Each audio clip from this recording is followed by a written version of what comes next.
성경 말씀 야고보서 4장 4절 말씀부터 8절 말씀까지 같이 봉독하도록 하십시다.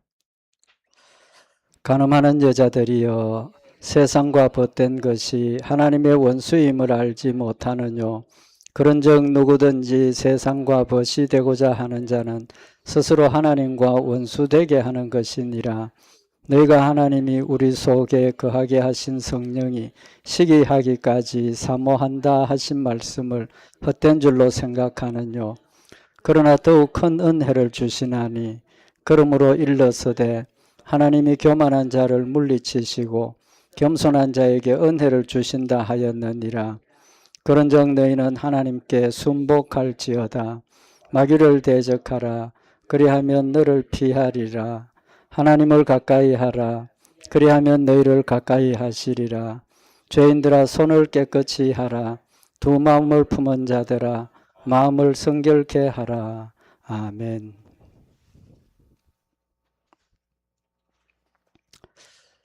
우리 야고보 4장에 있는 이 말씀은 우리 사람들이 어떻게 살아야 하는가, 또 사람들이 어떤 모습으로 살고 있는가 하는 것을 교훈을 하시고 우리가 살아야 할 길에 대한 내용을 교훈을 하시는 말씀입니다.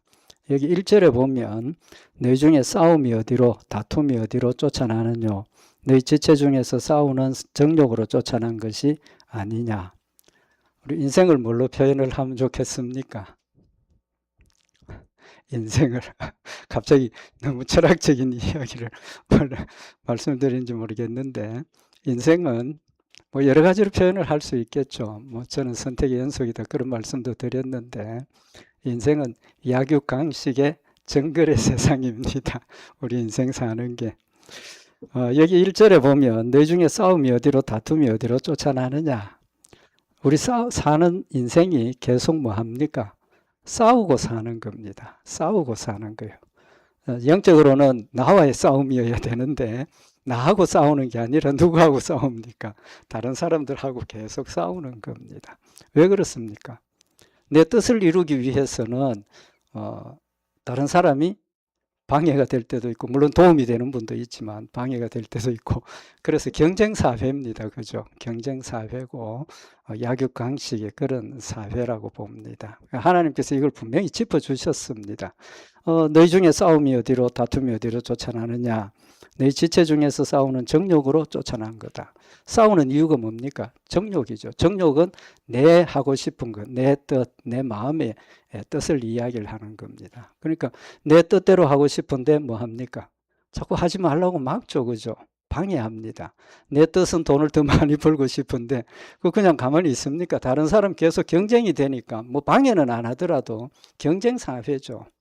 그런 면에서 보면 이 세상이 뭐 사람 사는 것만 그런 게 아니죠. 그죠? 짐승의 세상도 그렇고 뭐 나무들 이런 식물들도 마찬가지입니다. 결국은 적자생존이고 이렇게 싸움이라는 관점도 있는 겁니다. 이제 그런 면에서 이런 상황에서 우리가 어떻게 해서 바르게 살 수 있느냐, 이제 그 말씀을 오늘 여기 4절에서 8절까지 교훈을 하시는 말씀입니다. 그래서 우리 오늘은 우리가 하나님 앞에서 우리가 어떻게 살아야 되겠는가, 이제 그런 말씀을 상고하려고 합니다.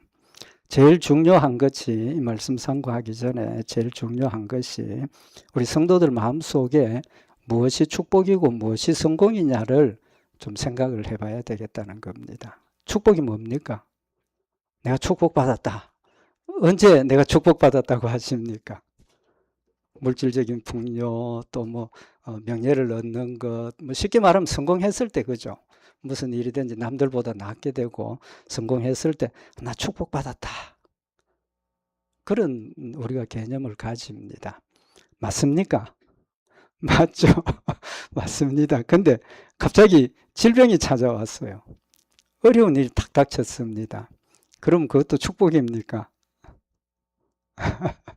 예, 고개를 끄덕거리셔야 아멘입니다. 그것도 축복입니다. 근데 우리는 그렇게 생각을 안 하죠. 안 합니다. 그런 일이 생기면 아이고 하나님 웬일입니까? 왜 나를 벌하십니까? 날 미워하십니까?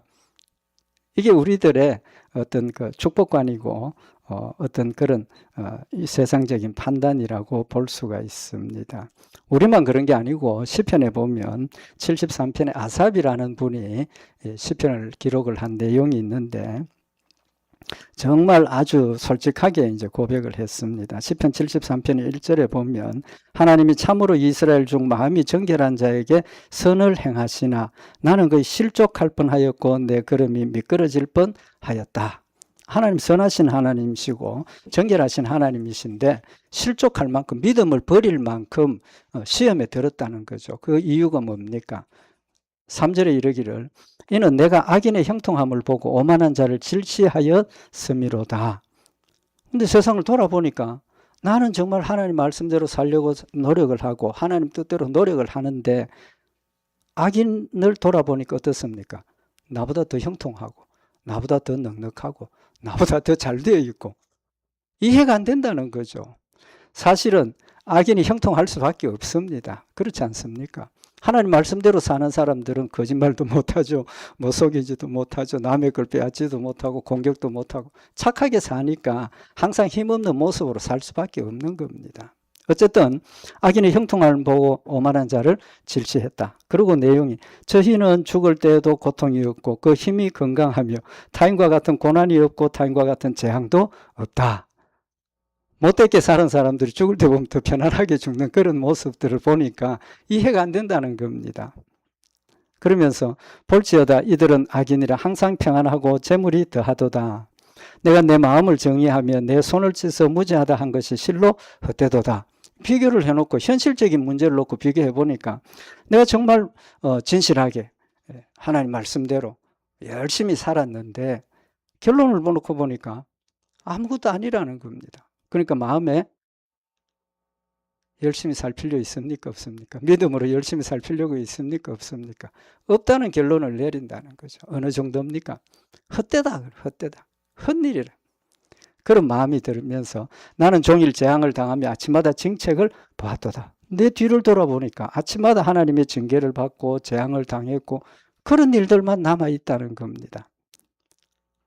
이해가 안 된다는 거죠.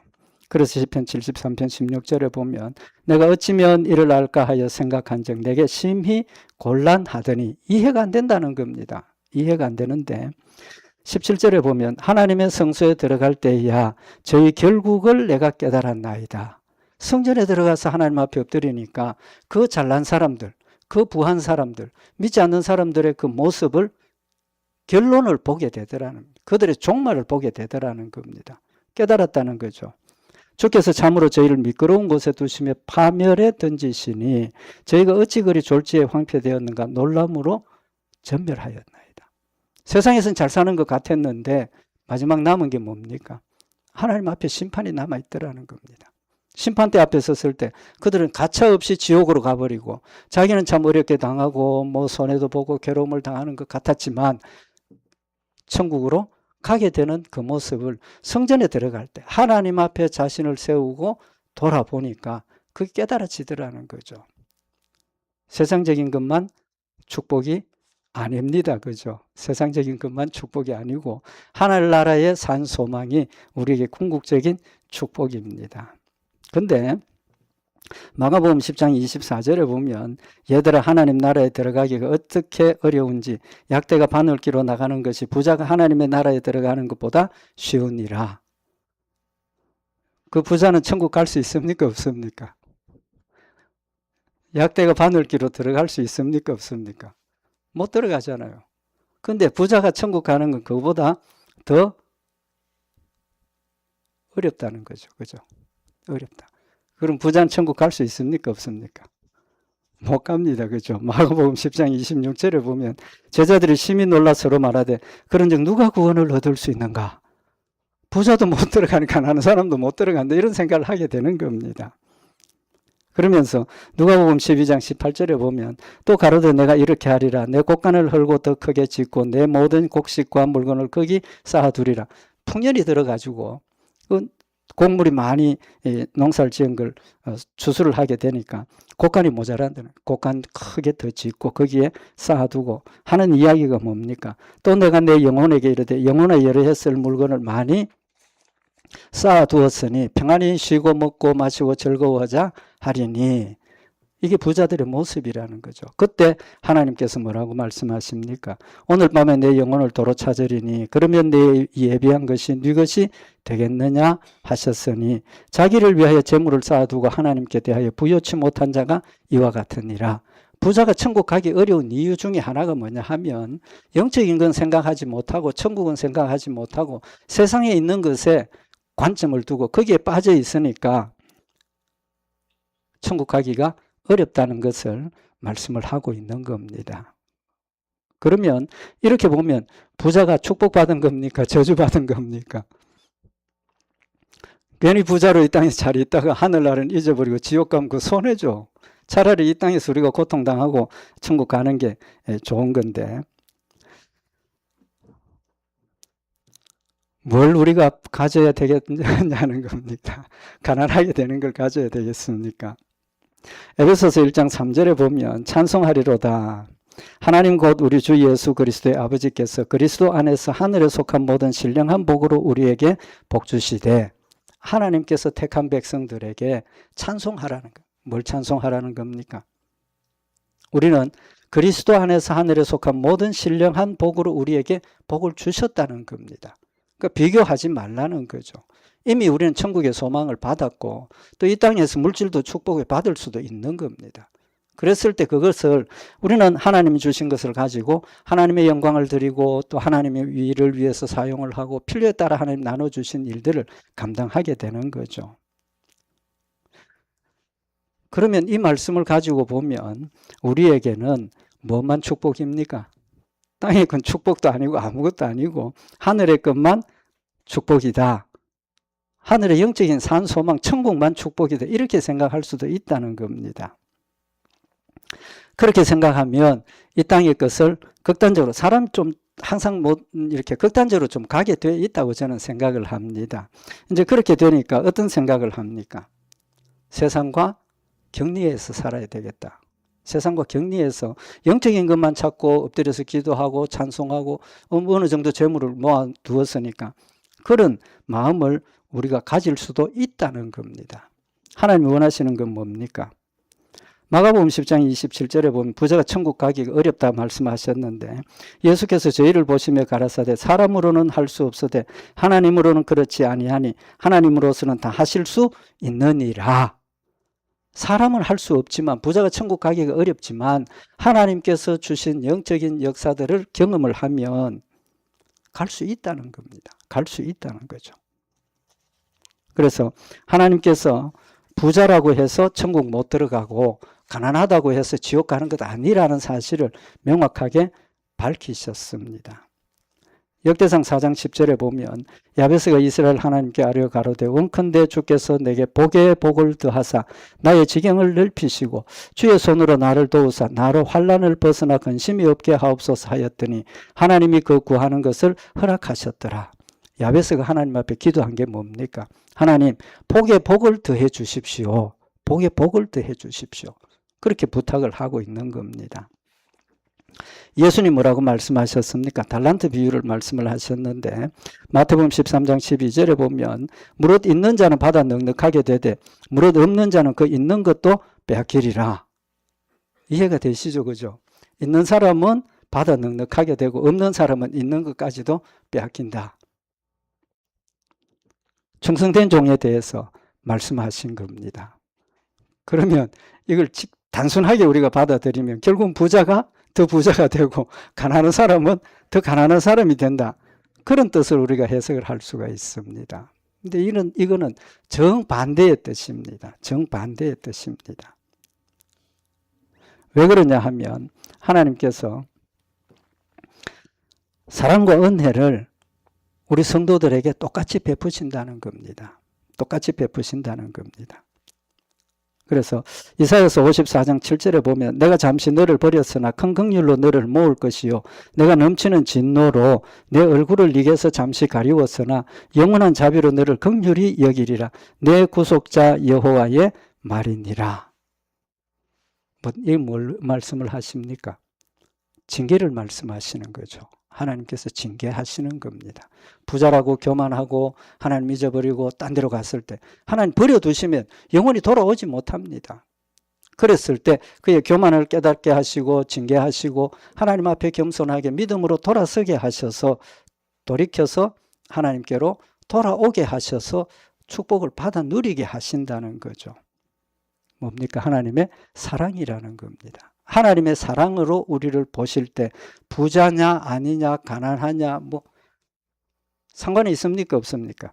상관이 없습니다. 심지어 우리가 신앙생활을 하면서 참 그런 위험한 일들도 많이 겪는데 잘 살다가 갑자기 어떤 어려움을 탁 당했을 때 제일 먼저 드는 생각이 뭡니까? 이건 뭐 다 그런 건 아니지만 제일 먼저 드는 생각이 뭡니까? 내가 하나님 앞에 뭘 잘못했나? 내가 하나님 앞에 뭘 잘못했나? 물론 그런 생각을 해야 됩니다. 왜 그렇습니까?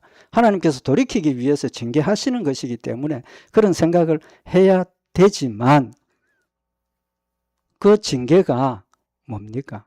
좀 전에 말씀드린 것처럼 하나님의 사랑의 손길이고 하나님의 은혜의 역사라는 사실을 우리는 알자는 겁니다. 은혜가 뭡니까? 물질의 축복, 건강의 축복, 뭐 잘 되는 것, 세상적인 일이 잘 되는 것만이 하나님의 은혜가 아니라는 겁니다. 징계도 하나님의 은혜라는 겁니다. 그런 관점에서 보면 우리가 사는 모든 것들이 뭡니까? 하나님의 은혜라는 겁니다. 은혜라는 것.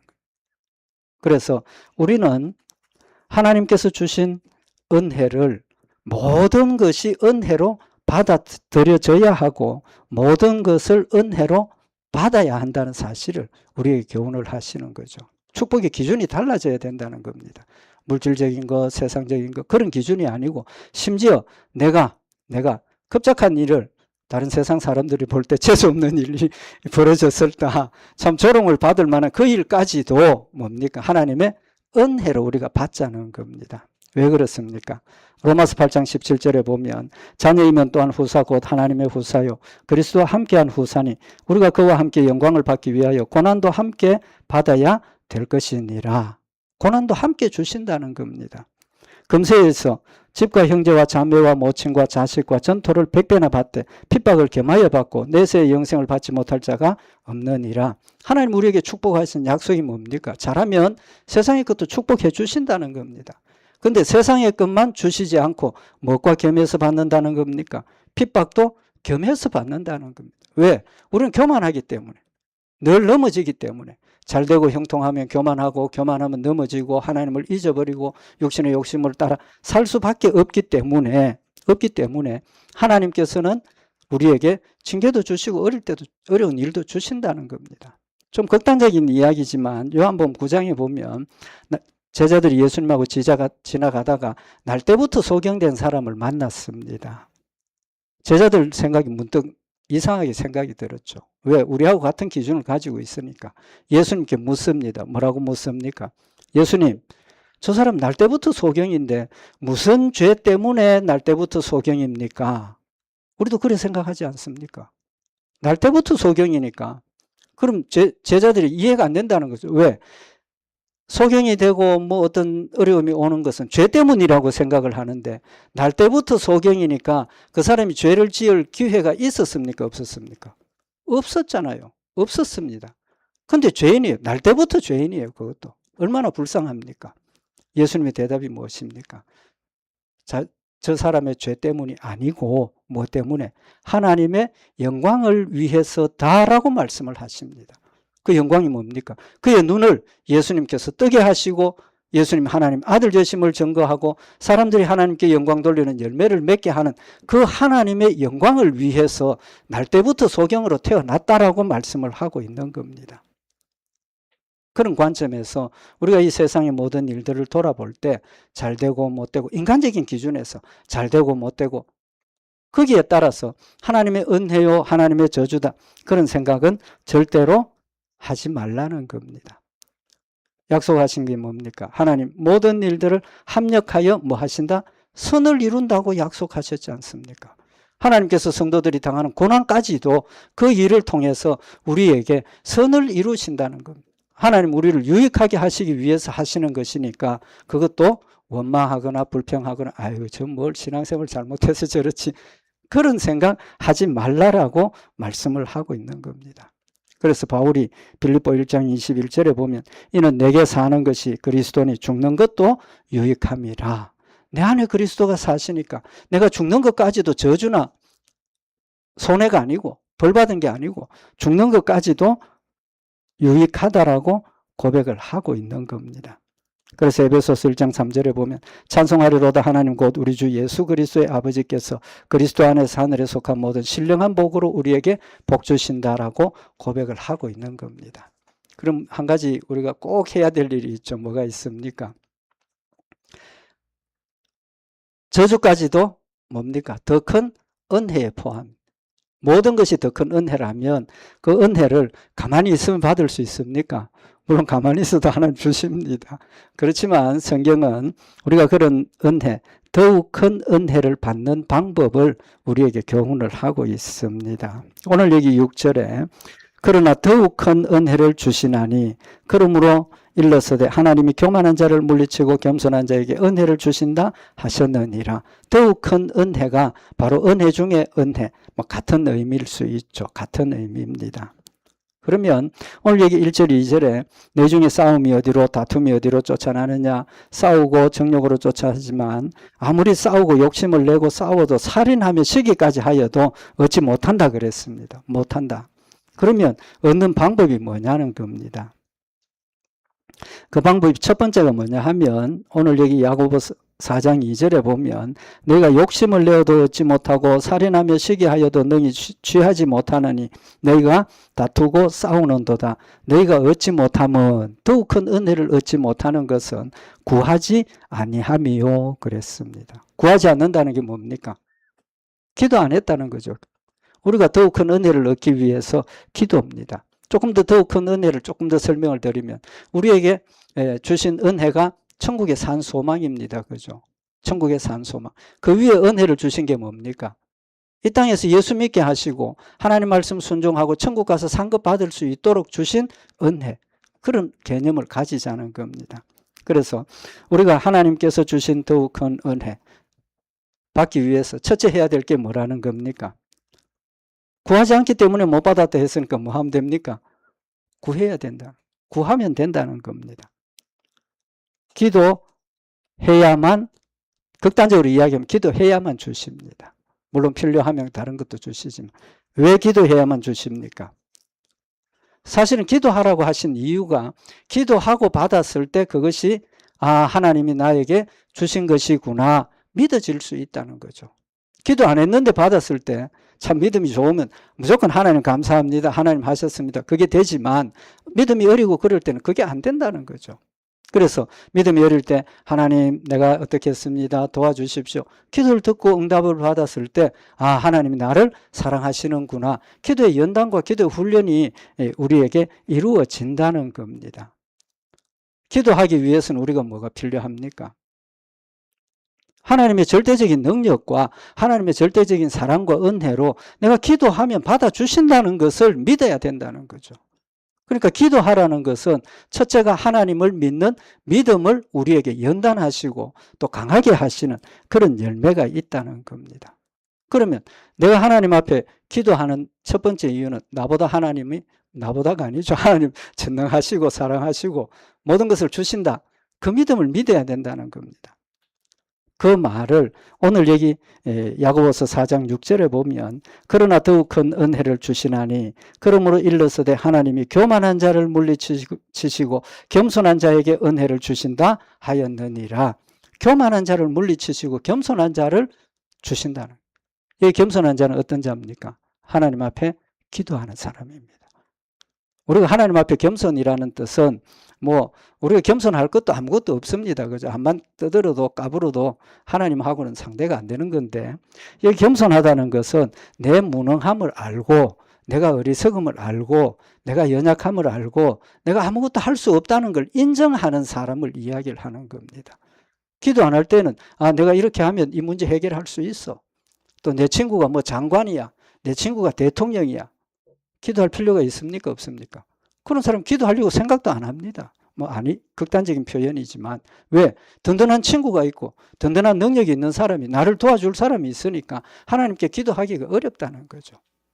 우리가 여기 겸손이라는 것은 하나님만이 하실 수 있다라는 하나님의 전능하심과 하나님의 사랑과 또 나에게 사랑을 베풀어 주신다는 하나님에 대한 절대적인 믿음이 있어야 겸손한 자가 된다는 겁니다. 잠언 3장 34절에 진실로 그는 거만한 자를 비웃으시며 겸손한 자에게 은혜를 베푸신다. 겸손한 자에게 은혜를 베푸신다.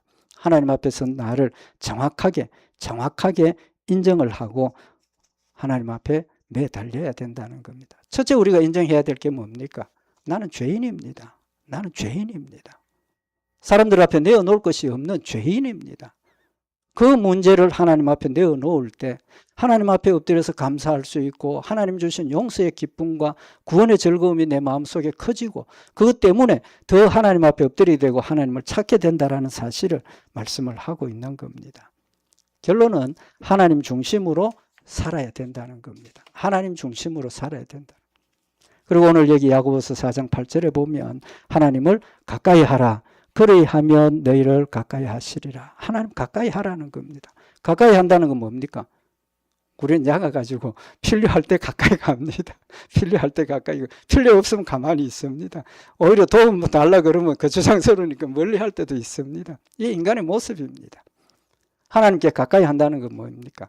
하나님이 절대적으로 나에게 필요하신 분이고 하나님 절대적으로 나의 모든 것들을 이루어 주시는 하나님이시라는 것을 인정을 하자는 겁니다. 하나님 가까이 하라는. 하나님 가까이 하는 방법이 뭡니까? 이제 말씀드린 것처럼 기도입니다.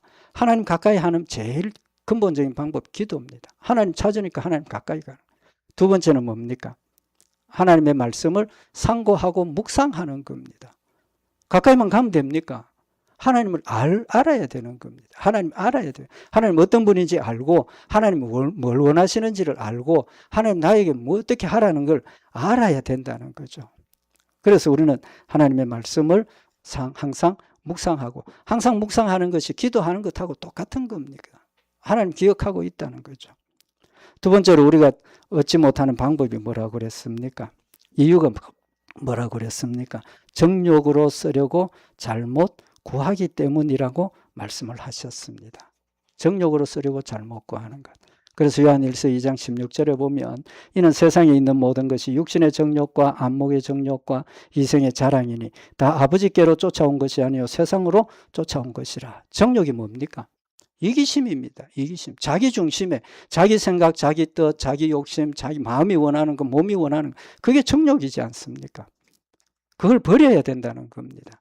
그래서 에베소서 2장 3절에 전에는 우리도 다 그 가운데서 우리 육체의 욕심을 따라 지내며 육체와 마음에 원하는 것을 하여 다른 이들과 같이 본질상 진노의 자녀였다. 예수 믿기 전에는 내 생각, 내 뜻, 몸이 원하는 것, 마음이 원하는 것 그거 이루기 위해서 정말 싸우고 다투고 노력을 했지만 이제는 그것 다 버려야 된다. 안목의 정욕, 모든 그런 교만, 욕심 세상으로 쫓아온 것 전부 다 버리라는 겁니다. 자기를 부인하라는 거죠. 그 다음에 우리가 구해도 얻지 못하는 이유가 뭡니까? 하나님의 뜻대로 구하지 않기 때문에 암만 기도해도 안 들어주십니다. 요한일서 5장 14절에 보면 그를 향하여 가진 바 담대한 것이 이것이니 그의 뜻대로 무엇을 구하면 들으심이라. 하나님의 뜻대로 구하면 한마디만 해도 들어주십니다. 왜? 하나님 뜻이니까. 그러면 우리가 하나님의 뜻을 다 알 수 있습니까? 없습니까? 모르지 않습니까? 그럼 그 뜻을 알기 위해서 필수적인 게 뭡니까? 하나님의 말씀입니다. 하나님의 말씀을 통해서 하나님 뭘 원하시는지 하나님 어떻게 하라 하시는지 알 수 있다는 겁니다. 그래서 기도와 말씀이 우리에게 필수적으로 하나님의 축복과 하나님의 은혜를 받아 누리기 위한 조건이라는 사실을 지금 말씀을 하고 있는 겁니다. 하나님의 뜻이 뭡니까? 누가복음 12장 22절에 또 제자들에게 이르시되 그러므로 내가 너희에게 이르노니 너희 목숨을 위하여 무엇을 먹을까 몸을 위하여 무엇을 입을까 염려하지 말라. 목숨이 음식보다 중하고 몸이 의복보다 중하느냐. 우리에게 제일 중요한 게 뭡니까? 목숨이지 않습니까? 목숨을 위해서 기도하는 것까지도 하지 말라는 거, 할 필요 없다라는 겁니다. 하나님께서 이 모든 것들보다 나를 더 사랑하시고 나를 더 소중하게 생각하시기 때문에 굶어 죽으려고 할 때 하나님께 도와주신다는 거예요. 내가 어려움을 당하고 절망적인 상황일 때 하나님 도와주신다는 거예요. 그래서 누가복음 12장 29절에 너희는 무엇을 먹을까 무엇을 마실까 마실까 하여 구하지 말며 근심하지도 말라. 이 모든 것은 세상 백성들이 구하는 것이라. 너희 아버지께서 이런 것이 너희에게 있어야 될 줄을 아시느니라. 내보다 하나님이 더 정확하게 나에게 필요한 것이 무엇인지를 알고 계신다는 겁니다. 꼭 필요한 거 다 해주신다는. 나는 여기 가서 두드리고 있는데 잘못된 거 두드리고 있을 때 하나님 그거 아니야 이거야.